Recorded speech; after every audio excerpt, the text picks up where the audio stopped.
Hello hi everyone, welcome to Srivani vlogs. ఈరోజు మన ఛానల్లో చాలా టేస్టీగా ఉండేటటువంటి చేపల పులుసు చేసుకుందాం. వచ్చేయండి. దీనికోసం 1 కేజీ చేప తీసుకున్నాను. చక్కగా దీన్ని ఉప్పు పసుపు వేసి చక్కగా వాష్ చేసుకుని పక్కన పెట్టుకున్నాను. ఇప్పుడు కడాయి పెట్టుకుని ఒక 60 గ్రాముల నూనె వేసుకుని నూనె వేడయిన తర్వాత 250 గ్రాముల ఉల్లిపాయలు వేసి చక్కగా ఫ్రై చేసుకోండి. ఇవి కొంచెం ఫ్రై అయినాయి అనిపించిన తర్వాత 4 పచ్చిమిర్చి బారుగా చీరికలు పెట్టుకుని వేసుకోండి. పులుసులో వేసుకునేటటువంటి పచ్చిమిర్చి ఎంతో రుచిగా ఉంటుందండి. అందుకని తినేవారు మరో 4 పచ్చిమిర్చి చీరికలు కూడా యాడ్ చేసుకోండి. నష్టం ఏమీ లేదు. రుచి చాలా బాగుంటుంది.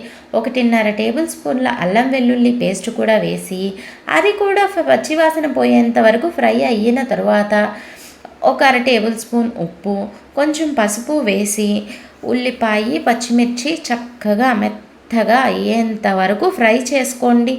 ఈ ఉల్లిపాయ పచ్చిమిరపకాయ చక్కగా మగ్గిపోయిన తరువాత అన్నట్టు చెప్పడం మర్చిపోయాను, మనం ముందుగా వాష్ చేసుకున్నటువంటి చేప ముక్కల్లోని ఉప్పు పసుపు కారం వేసి మ్యాగ్నేట్ చేసి ఉంచుకోవాలండి.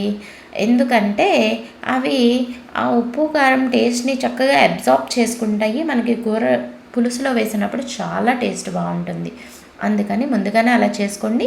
నేను చేసే ఉంచాను, ఆ క్లిప్ దీంట్లో మిస్ అయింది. మీరు మాత్రం మిస్ చేయకుండా కంపల్సరీగా చేసుకోండి.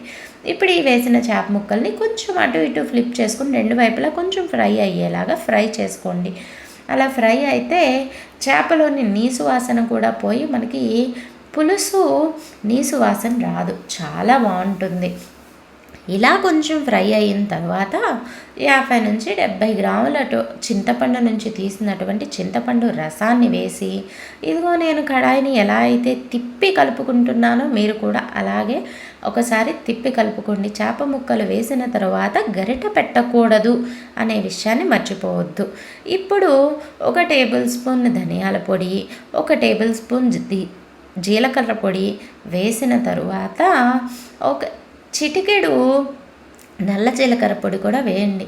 ఇది వేయటం వల్ల మనకి డైజెషన్ అనేది చాలా బాగుంటుంది. కాబట్టి మీరు కూడా యాడ్ చేసుకోండి. ఇది కంప్లీట్గా ఆప్షనల్, మీకు నచ్చితే వేసుకోవచ్చు, నచ్చకపోతే మానేయచ్చు.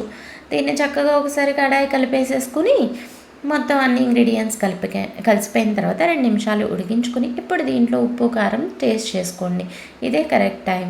చూసుకున్న తర్వాత నాకు కొంచెం ఉప్పు తగ్గింది అనిపించింది, అందుకే నేను ఉప్పు యాడ్ చేసుకున్నాను. ఇప్పుడు మళ్ళీ ఒకసారి టేస్ట్ చూస్తున్నాను, ఉప్పు కరెక్ట్గా సరిపోయిందండి.